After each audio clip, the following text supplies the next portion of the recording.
good morning, Reverend Deborah. Good morning, everyone. Happy Easter. Happy Easter, Reverend James. You said Friday night there was good news, and it's today. Yeah, every day is good news, but particularly good news today. And we greet you this morning in the name of all that is good, all that is holy, and all that is sacred, and in the warm and loving energy of this community, Spiritual Life Center. Spiritual Life Center honors all people worshiping in temples, mosques, churches, stone circles, and of course the beautiful temples of nature, because we know there is no space that God does not grace. And if you're with us for the very first time today, either online or with us here in person, we especially want to welcome you because we know that you're not here by accident. Every one of us is here by divine appointment. And it's such an exciting day, Easter.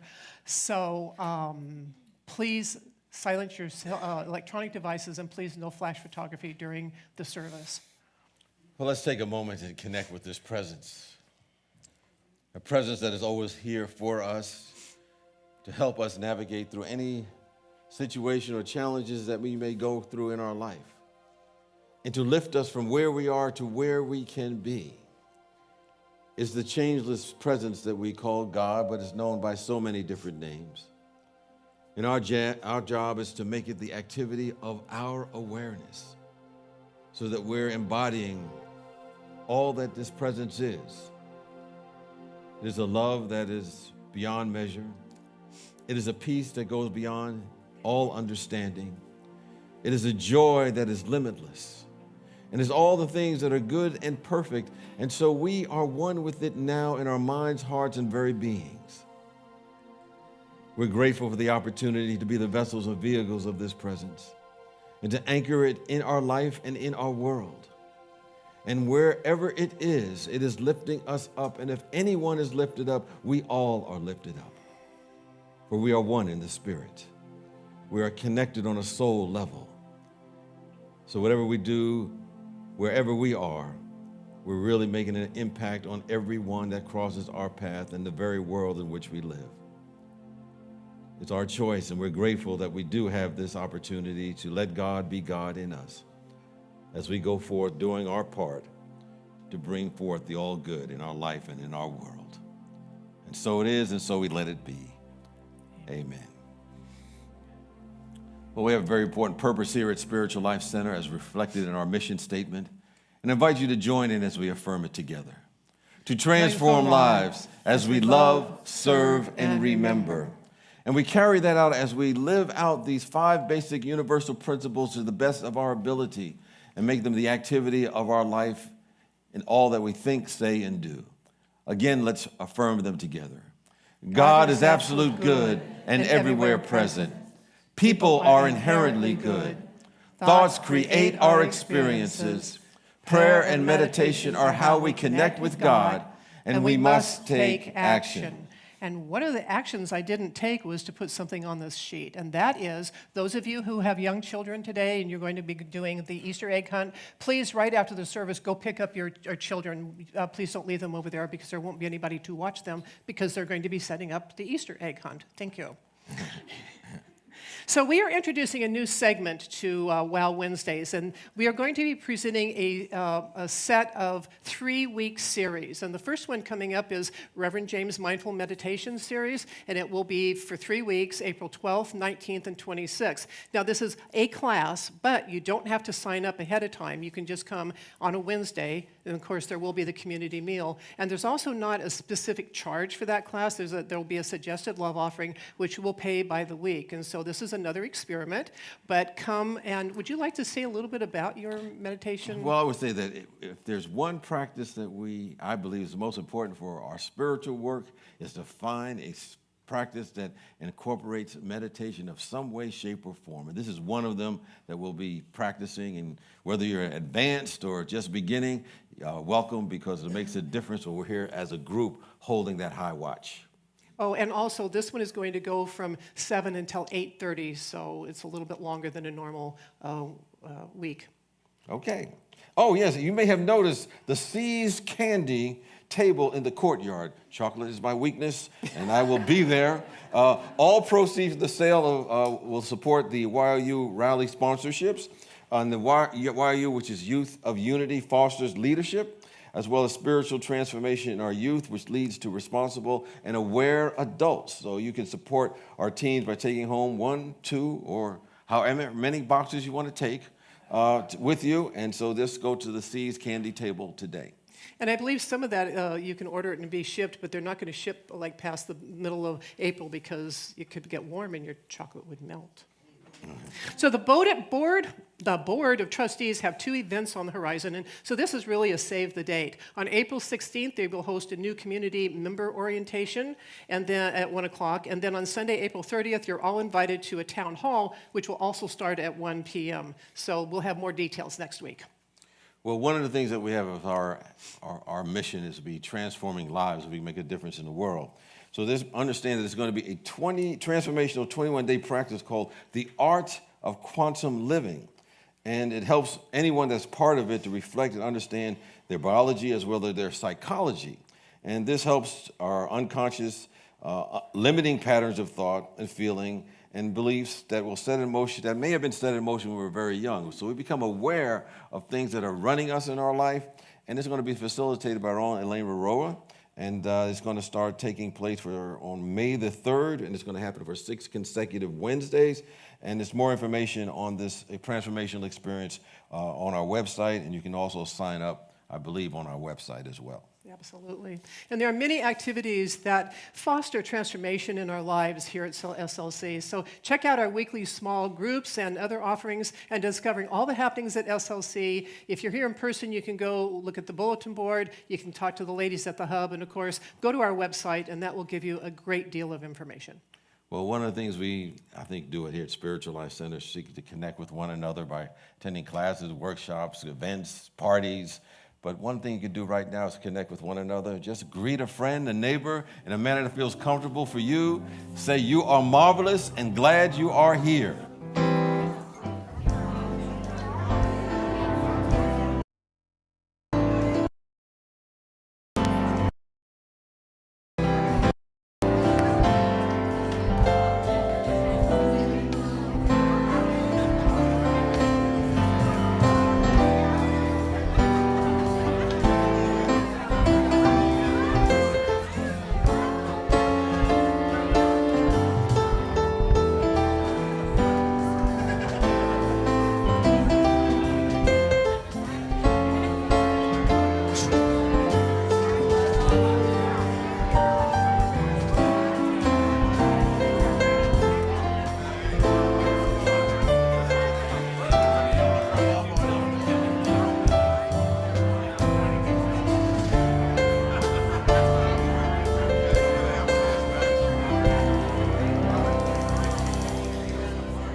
Are we awake? Have we risen? Let's embody the words and speak out loud our vision statement together. Spiritual Life Center is a loving, vibrant family that welcomes home all people and accepts everyone, no exceptions, weaving ancient spiritual traditions with emerging wisdom. We cultivate a spiritual deepening with the divine, each other, and our planet. Now we're going to sing this beautiful chant together. God is moving through the Spirit.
As we move into this time of inner quiet,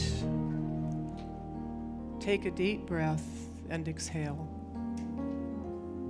Sink into your chair. Drop your shoulders. Relax your eyelids. Breathe naturally, but notice how with every breath, your thoughts float and wander,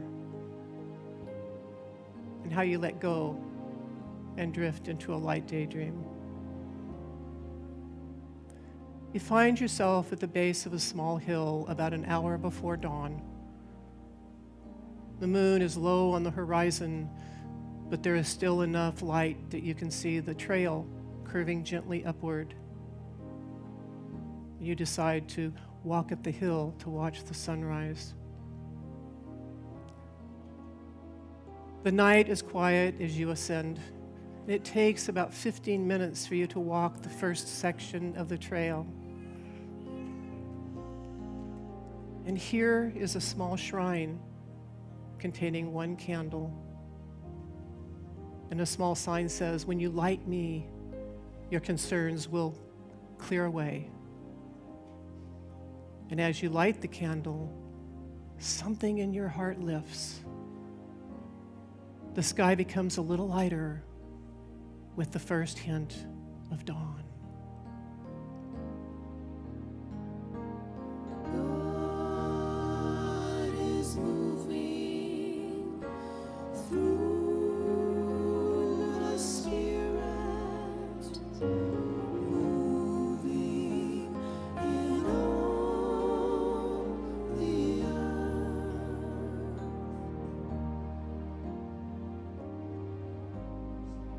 Now, and you continue along the trail for another 15 minutes until another shrine comes into view. Here you find two candles and a sign that says, When you light us, your heart will lift higher still. And as you light the candles, your heart lifts in love, and the sky changes, turning red with early light.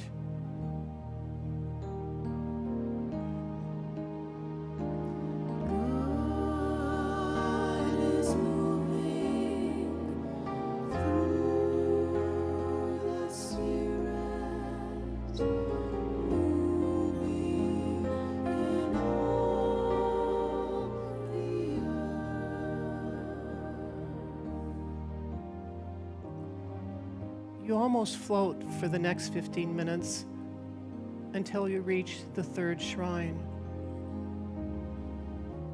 And here are 3 candles that says, light us, and you will rise to the heights of heaven. As you light the candle, your heart expands and fills with hope. The sky begins to turn pink and gold.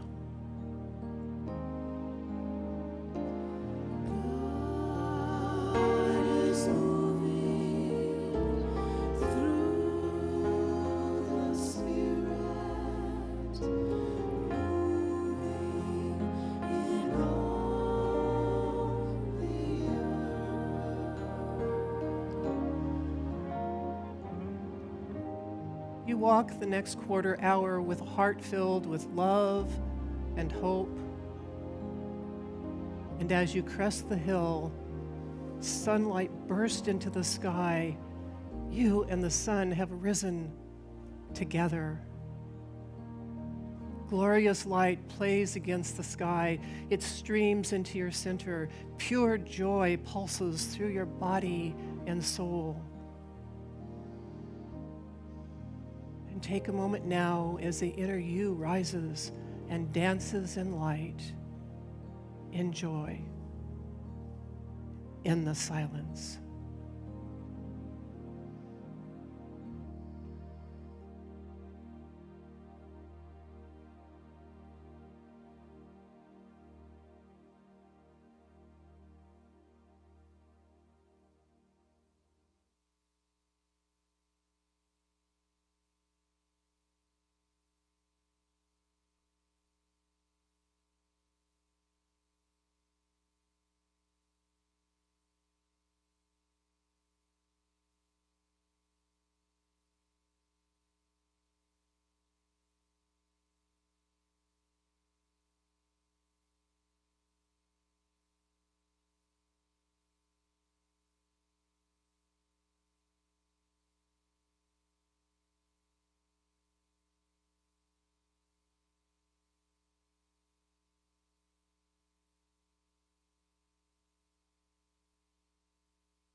Express your joy and gratitude for the rising of the sun. Take a breath now as we return to our bodies and receive this blessing. Oh, my beloved, there is ever hope. There is ever joy. There is ever love. No matter the circumstances, you will rise. You will rise to the highest of heights, renewed and revitalized, because you are an eternal being made of love, light, and joy. Remember this always.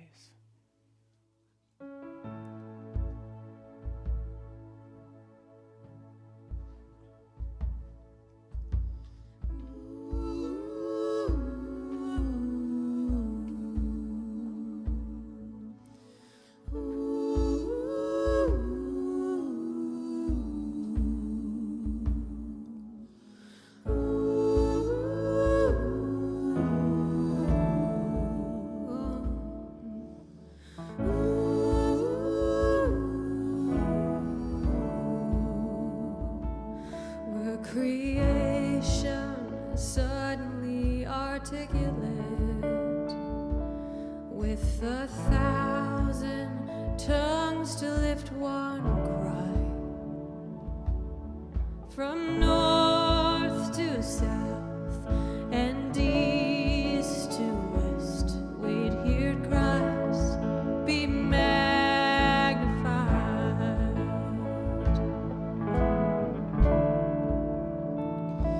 Were the whole earth echoing his eminence, his name would burst from sea and skies, from rivers to the mountain tops, we'd hear Christ be magnified.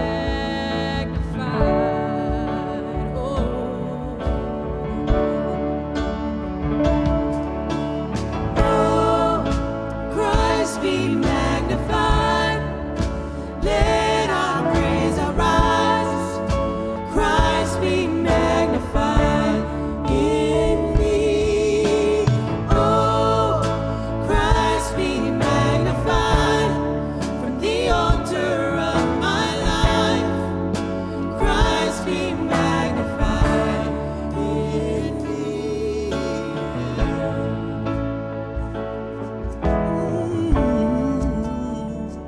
When all creation find its inmost melody, and every human heart its native cry, in one enraptured hymn of praise, we'll sing Christ be magnified.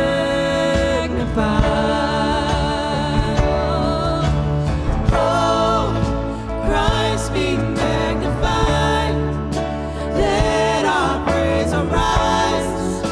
Christ be magnified in me. Oh, Christ be magnified from the altar of my life. Christ be magnified in me. Oh, yeah. This is my prayer.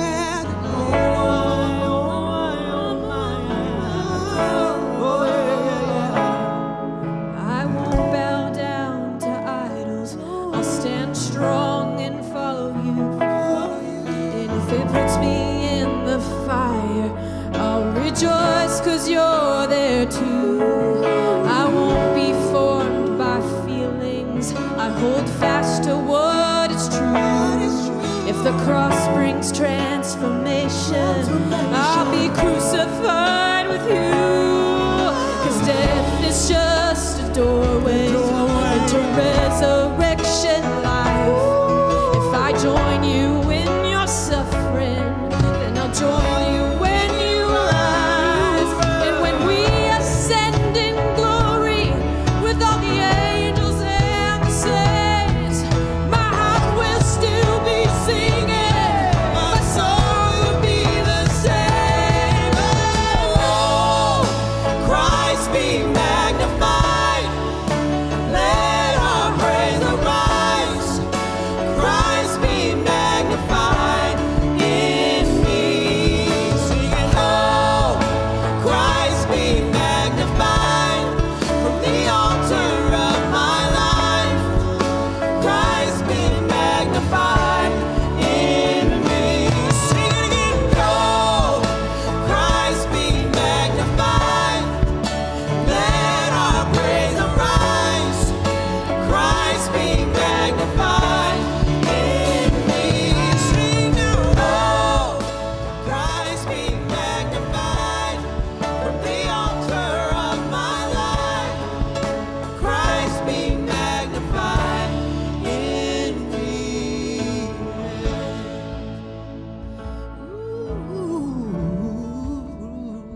Well, definitely was reminded to magnify that presence within us. You know, probably the greatest words written in the scriptures is the Christ in you, the hope of glory. And of course, in our teachings, we realize it's not a person. We're talking about that part of God that's within each and every one of us. And so we're here to magnify that in our own life. And today, being Easter, is a glorious day for us to rise, to rejoice, and to celebrate that divine presence within all of us. So today is a magnificent day, but every day is a magnificent day. But today we're specifically celebrating that which is going on probably everywhere in our entire universe, and not merely because it's Easter again, because new life and new beginnings are constantly happening everywhere. You know, in the traditional approach to looking at Easter, those who celebrate it's a day probably like no other in the traditional Christian movement. As many other days actually pale in comparison to it. And for some reason, it seems to surpass all the rest of the days of the year. Now, the Easter story is a very simple one. But for me, it was always puzzling. In a nutshell, the story is this. Jesus was crucified on a wooden cross. They made him carry his own cross. And he was buried in a tomb. People followed him around to the tomb. And when they came to the tomb after he was put in there, they found it was empty. And I always ask, well, what does that mean for us today? So as I think about the Easter story and how it applies to our life, I recall a play. And I think it was called The 6 Characters in Search of an Author. And there's a captivating opening scene of this play where 6 performers come out on the stage. And they come up to the stage manager. And they're pleading and imploring to the stage manager, we want to live in you. And in many respects, I think the Easter story is telling us something similar. Because the more that we examine, the more that we embody the Easter story, the more we recognize that the underlying principle of the resurrection and the message for each and every one of us is we want that story to live in us. We want the Spirit of living God, our divinity, that force that is within you and me, to rise so that we can move from what we thought was dead and raise it from defeat to victory. We want to raise ourselves from a sense of illness to wholeness. We want to raise from a sense of failure to success. And so the Easter story, when seen at its best, is not a backward glance to the cross, to the tomb, and the resurrection. It is the forward look to the quality of life that it forecasts for each and every one of us. So no matter what the challenges that you and I face in our life and in our world, we know that with the right attitude, with the right perspective, we can go through them. We can even grow through them. And there is no hindrance or tomb of human despair that can hold us back. I was thinking back, through my many years when I was a little kid and I used to be drugged to church. I don't know if you know about that. On Easter, you got to go and get some new clothes and, had to go get a haircut. They had to shine your shoes. And I realized that, Easter is not simply about getting a new suit. It's about getting an entirely new garment, a different point of view. It's taking off the old man, the old woman, and stepping into a new perception of what is real. There was a young girl who was looking out her front window, and she was crying. And she was filled with despair and grief because she saw her big brother carrying their lifeless dog who had been killed after being hit by a car. And her dad was a very wise man, and she was with his daughter. He was holding her. He was consoling her. And then he invited her to look out another window. And he pointed to a bush and it was just becoming spring, so there was one single spring blossom that began to unfold. And for some reason, when she looked at that little blossom, her whole attitude changed, her whole mood changed, and she let out an absolute squeal of delight. And her dad said to her, young girl, sweetie, you see, it's important to look out the right window. And I think when it comes to the Easter story, many times we spend time looking out the window and zeroing on what happened at Golgotha, or Calvary, as they say, the site of the crucifixion. You know, back in the old days, they used to sing this song. I don't know if you knew about it, the old rugged cross. On a hill far away stood an old rugged cross, the emblem of suffering and shame. I don't know why those things have come back. But many people are looking out the window and not looking through the window of forward, of inwardly. So oftentimes we often gaze at the sunset, but look not toward the dawn that is coming. Because we understand that we are designed to be forward-looking beings. We have some, as I like to say, some diviner genes in us, some God genes in us that's always looking forward with eager aspiration and dreams of possibilities. Yet we have our crucifixion experiences, no doubt. But as the master teacher, Jesus the Christ, says, yes, there will be trials and tribulations in this world, but be of good cheer. And if we were to update those words a little bit, we just take the words from Bobby McFerrin. They say, in your life you have some trouble. But if you worry, you make it double. Don't worry. Be happy. Yeah, y'all know that song. So what we're doing today in Easter is looking at the story. We're looking at Jesus. We're looking at the clues. We're looking for tools on how we can see the story from a forward-looking perspective, that we may resurrect, that we may shine, that we may prove that anything that has ever happened to us does not have the final word of what we are and what we are capable of in our life. So we ask, what did Jesus do? What was he thinking as he was going through this experience? How can we apply what he did in his way of thinking in our own life? So we just want to look at some of the clues. And as I look at the story, they're really all the same, because I think we look at him as a model, and not, as I say, he's not the great exception. He was an exceptional being according to the story. But one of the things that we do, we always find it prudent to follow the footsteps of great people and imitate those who have been outstanding so that it can propel us forward. So as we look at that experience of his life and his story of Easter, we have started out with this realization.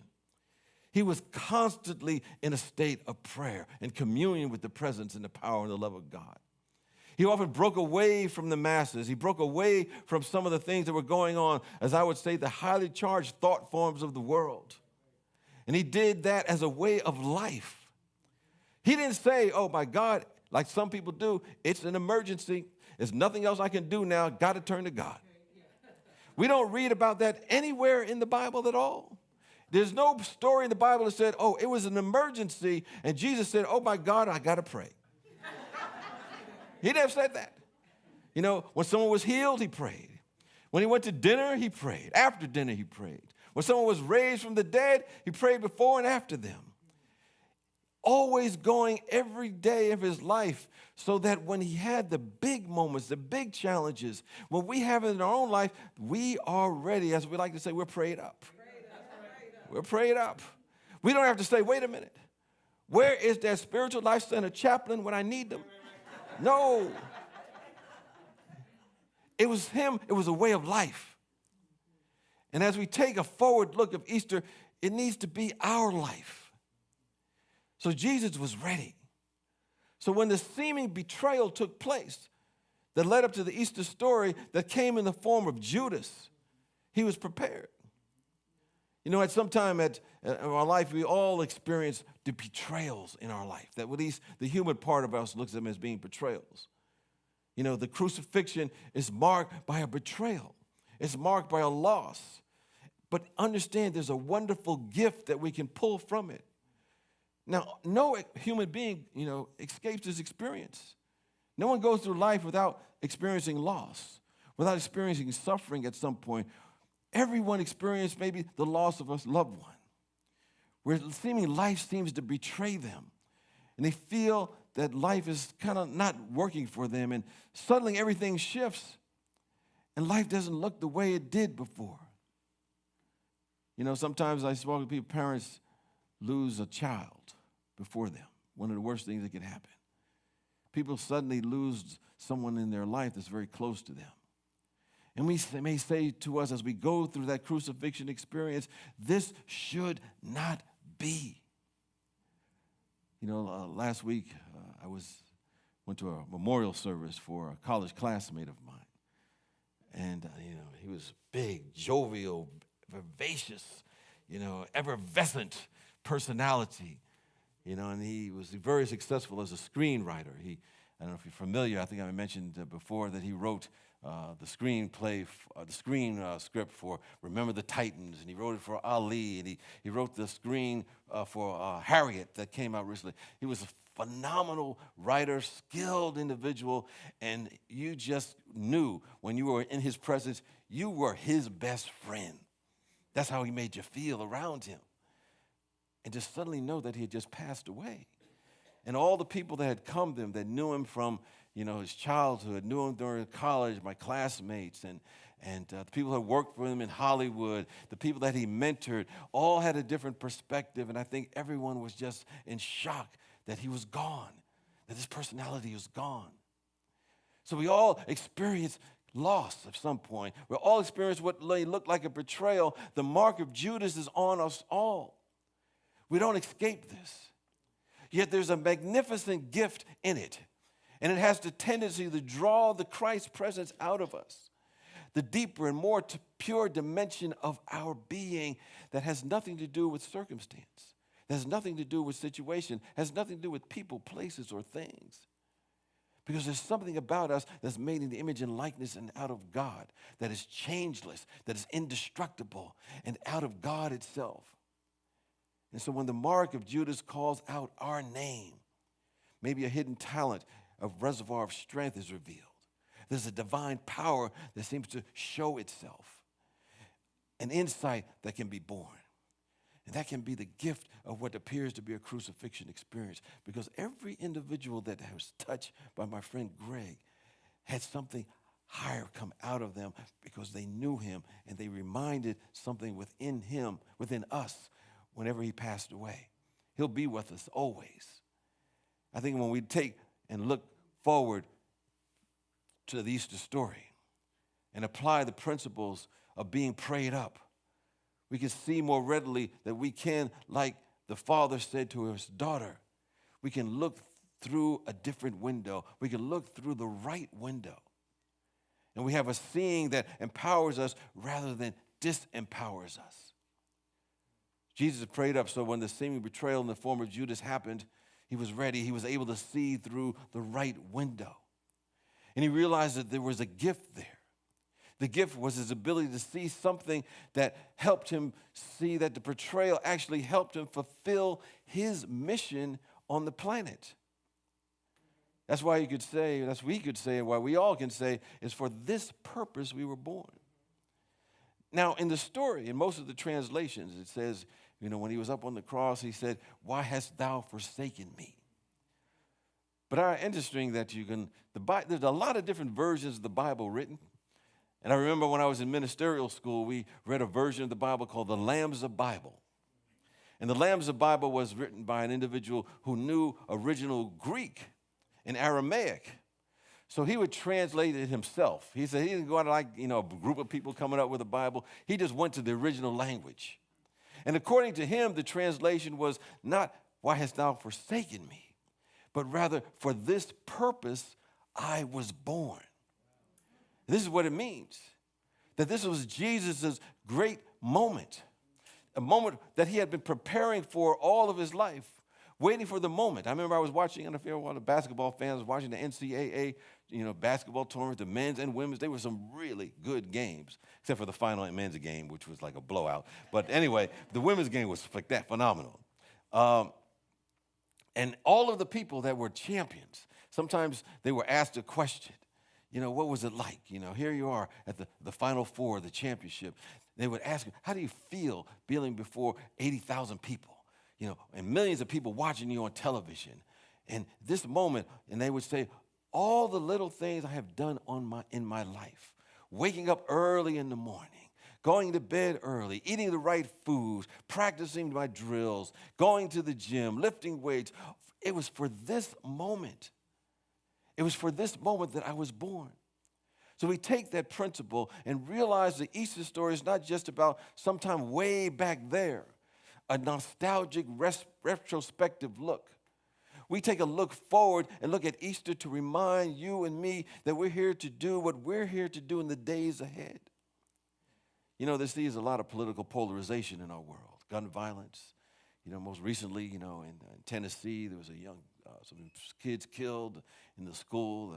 We see a lot of culture wars and economic divides and, climate emergencies. But it was for this purpose that we were born. And Easter reminds us that in every moment of our life is to realize that whatever we're going through, whatever we're growing through, we're not to shirk the situation or circumstances or the thing that seems to overwhelm the human understanding. When we begin to know we are here spiritually, and that's why we are here, and that beyond a shadow of a doubt, that we're made in the image and likeness of God, and there's no limit to that presence. We begin to pray from that vantage point, and we will stand and say, for this purpose we were born. Bring it on. This is why we are here, because the power within us, the Christ presence, is far more powerful than any circumstance that we face in our world. So whatever is happening, I know it is here for me. It's to go beyond myself. It is to go beyond my boundaries of what I think is possible. I have, the situation is calling for the highest and best in me to shine like never before. So we see the seeming betrayals rightly. When we begin to see anything from the vantage point that if we practice utilizing the power that's within us and to realize that we can resurrect from any situation, that we move from a victim to a victor to a vessel of the Spirit of the living God. This is why we are here.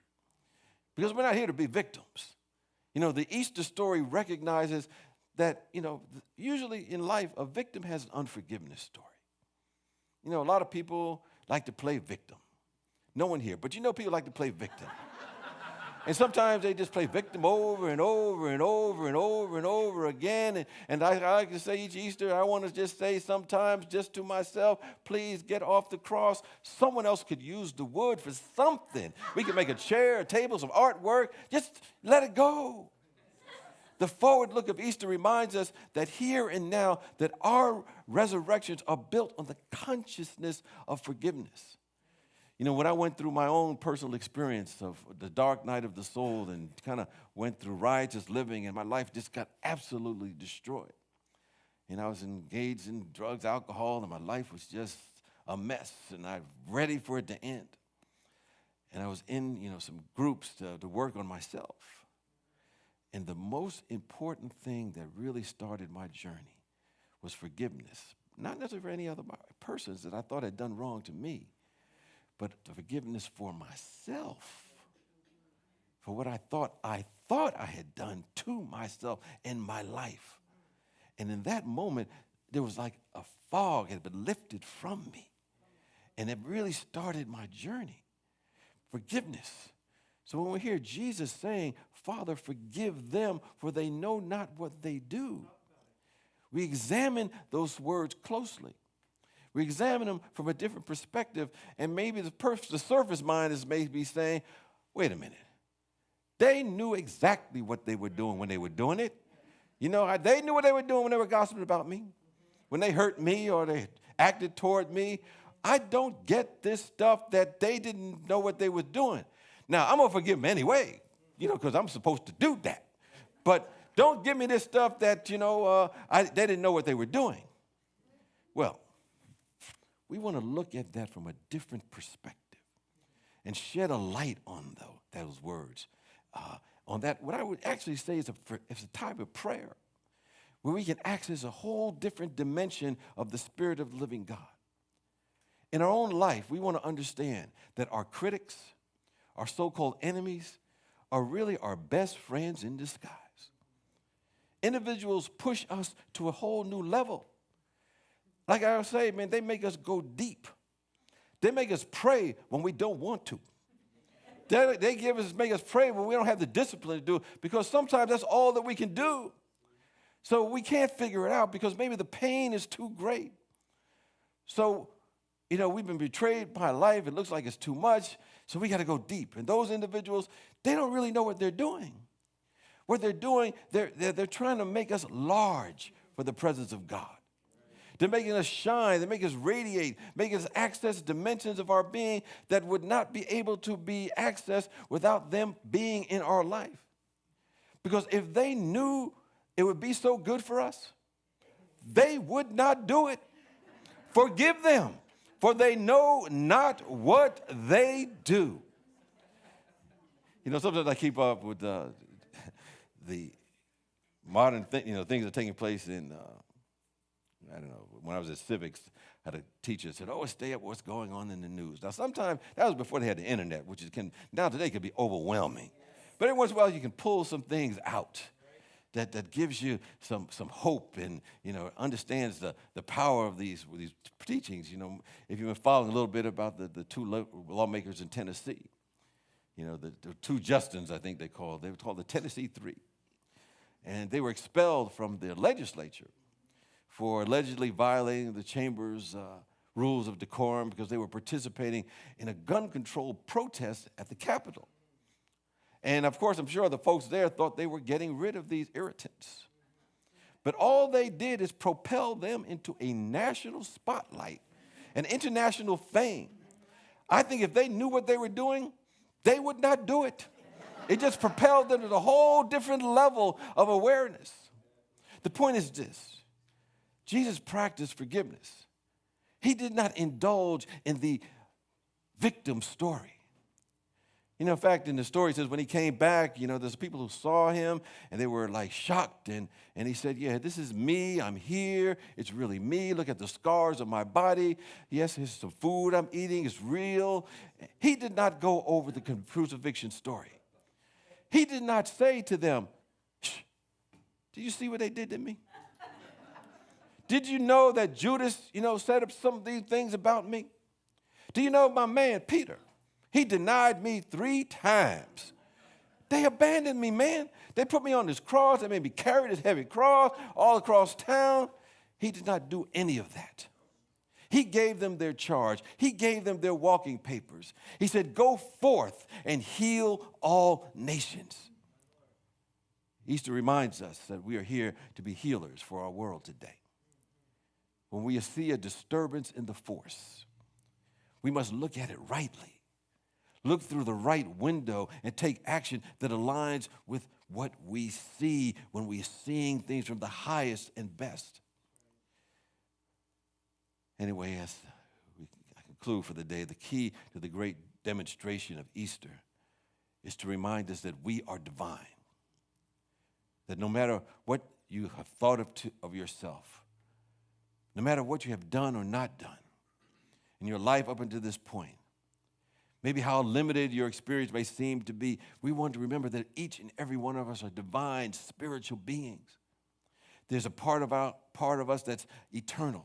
There's part of us that is ageless. There's part of us that is deathless. There's part of us that is whole and complete. And sometimes we look at the Easter story and it loses its flavor because we're hung up on the cross, making a religion a retrospective, looking backward. But the forward look of Easter reminds us to embody the need to forgive, to let go of the crucifixion, to let go of the self-limiting concepts about it. And that darkness and suffering must give way to the presence and the power and the inner power that says we can go beyond the end of things from our human perspective to a new opportunity, a new vision for overcoming. Yes, Jesus in the Easter story demonstrated through resurrection the principle that death can be overcome.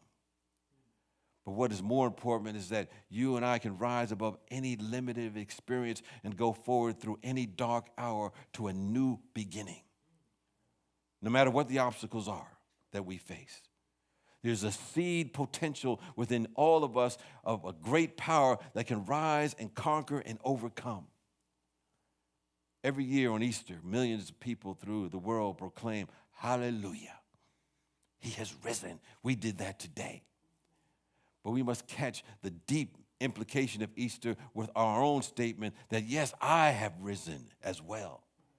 And if everyone would realize and proclaim, he has risen in me, enabling me to see that which is risen in every person in the world, we would literally see peace on earth and goodwill toward all.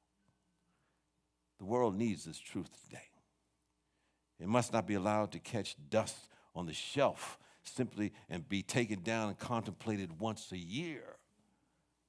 Dwelling upon the Easter in the right spirit, we come to know through the resurrecting power of the Spirit of God, we can see beyond the appearances and roll away the stones of human limitation.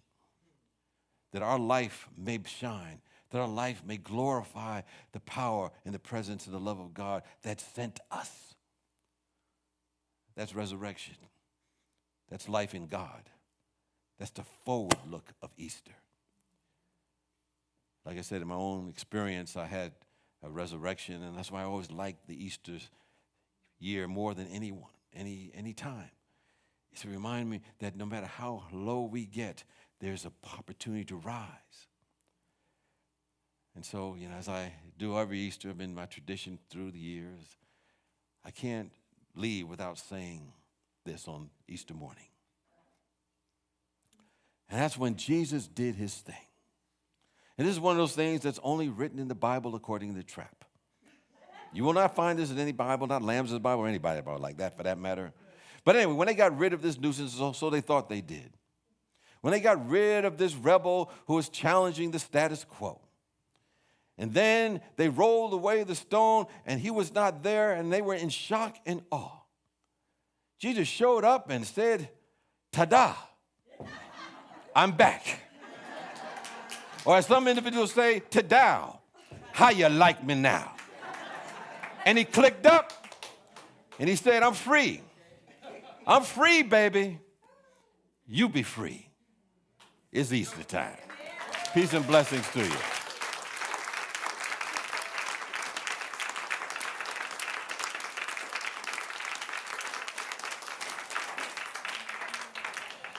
Well, next week I'll be back and talking about your call to greatness. We're going to build upon this resurrection power that we talked about today to see where we are here to do and to what we're here to get to. But at this time, I just want to acknowledge that if you want prayer, our chaplains are here. And they're wearing the white stoles. And you can identify them with the white stoles. They'll be in the courtyard, and they'll be more than happy to pray with you if you have crucifixion experience you need to see from a different point of view, or you want to just celebrate something good in your life, they'll help you do that as well. At this time, I want to invite anyone who is online for the very first time. You can fill out a welcome card online and let us know who you are, what you're about, and for those who maybe any first-timers here in person for the first time. Any first-timers here this morning? Yes, keep your hand up. We have a card there for you. If you'd like to fill that out, you can do so. We'll give you a nice ribbon to get a special Spiritual Life Center welcome. And if you turn in the card at the welcome table, we can keep you informed about the activities that are taking place at Spiritual Life Center. And just know that we appreciate your presence. We affirm the magnificence that you are, and we see you doing outstanding things. At this time, I invite those who are online that would like to support Spiritual Life Center and the message that we have and help spread it to as many people as possible, that you can give to Spiritual Life Center of your gifts and offerings, money, and you can do so by either texting SLC Love to 44321, that's SLC Love to 44321, or go to our website, slcworld.org, click the Donate tab and give in other ways, including by mail, if that's your preference. And for those who are present here today, we invite you to take your gift, your love offering, and just symbolically raise it to the heavens and know that you're in a flow of a principle that says whatever you give out does indeed come back. And with that awareness, and if you've given online, just know that you'll be blessed continuously, because that's the nature of the universe. It has a circular nature of giving and receiving. And with that awareness and that consciousness, let's affirm our offertory blessing. Divine love, as me, blesses and multiplies all that I am, all that I have, and all that I circulate. Thank you, God.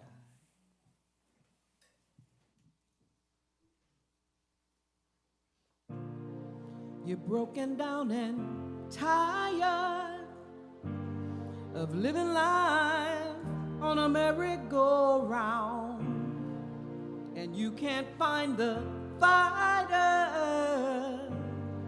but I see it in you, so we gonna walk it out and move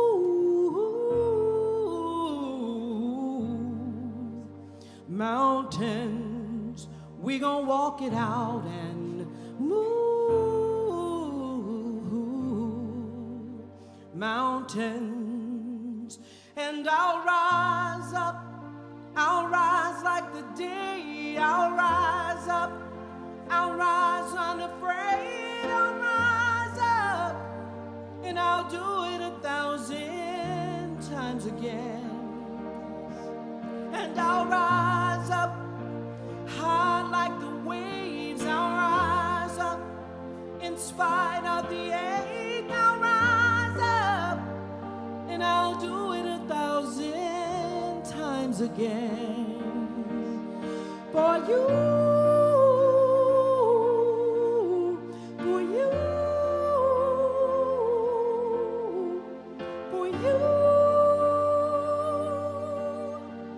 for you. When the silence isn't quiet and it feels like it's getting hard to breathe, and I know you feel like dying, but I promise you we'll take the world to its feet and move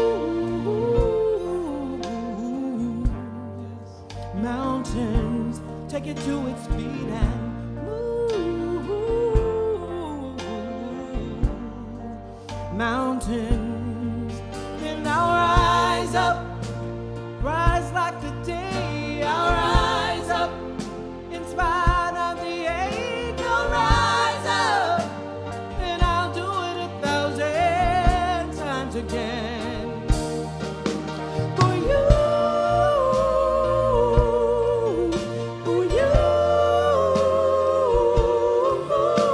for you, for you.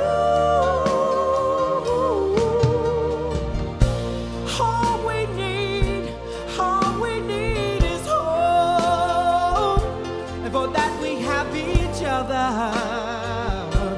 For that we have each other. We will rise, we will rise, we will rise. Oh,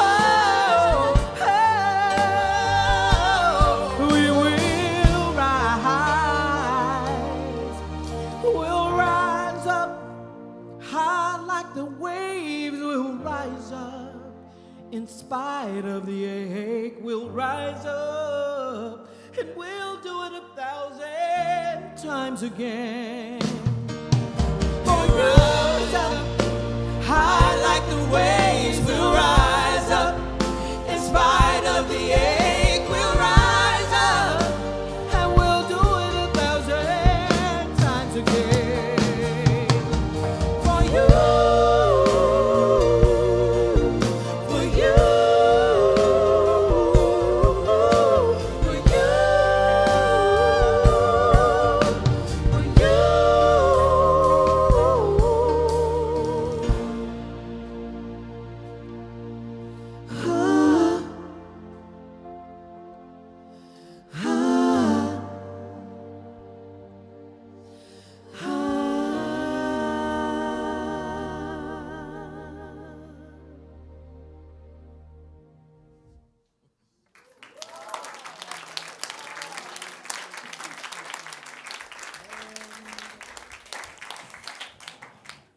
Jean, Bejan, and Laurie.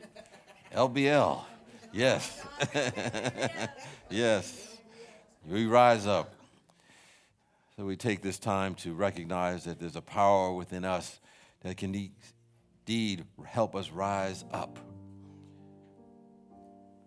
As it says that that which is in you is far more powerful than that which is in the world. We make that our affirmation in our life. Whenever we go through our own crucifixion experiences, we recognize those who have given today and give thanks for their gifts and offerings so that we may spread the message of possibilities. Spread the message that indeed we can rise.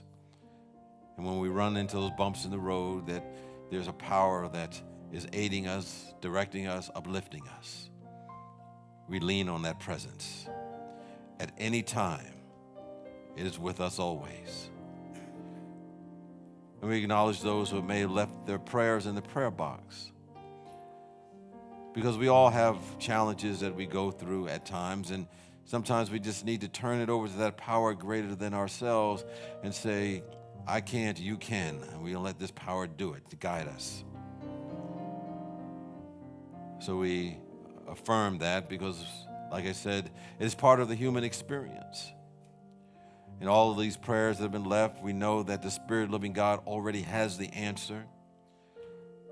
Because as it says, before they call, I have already answered you. So before we know what the prayer is or the question that we need to ask, the Spirit has the answer, and we raise ourselves to be one with this answer and see how miracles show up in our life and in our world. And this energy is continuous as these prayers go on to silent unity for an additional consciousness raising for 30 days. To the place where they've been doing continuous prayer 24 hours a day, 7 days a week for over 100 years. So the vibration is high. So that vibration is felt for those who connected with their prayers. It's even felt by us right here, right now, even if we don't know it. There are those who have prayed up for us when we can't pray for ourselves. So we're grateful for the opportunity for us to be in tune with this energy field as we go forth doing what we're here to do, to anchor heaven on earth, the expanding good in our life and in our world. For this and so much more, we're grateful and thankful. And so it is, and so we let it be. Amen. And so with that, let us join together as we affirm our prayer for protection. The light of God surrounds us. I am the light of God. The love of God enfolds us. I am the love of God. The power of God protects us. I am the power of God. The presence of God watches over us. I am the presence of God. Wherever we are, God is. I am. And all is well. And so it is. Let's sing our peace song.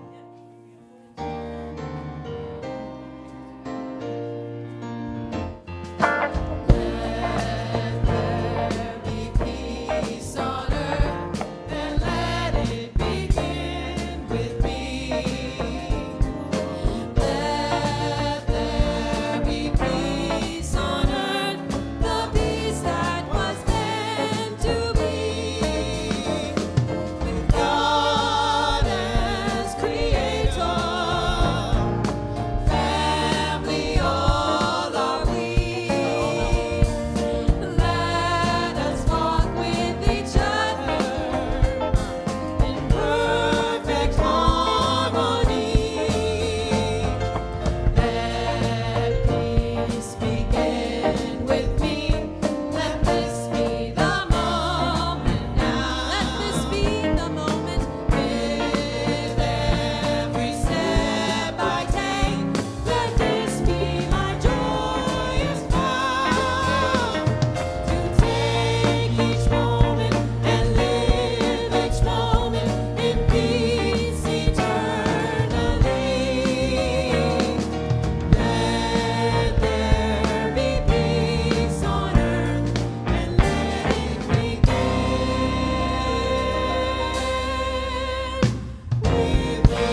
Peace and blessings. Have a great week. I think we have some post-lude music. Yes, we're going to hang around for a little bit more resurrecting energy.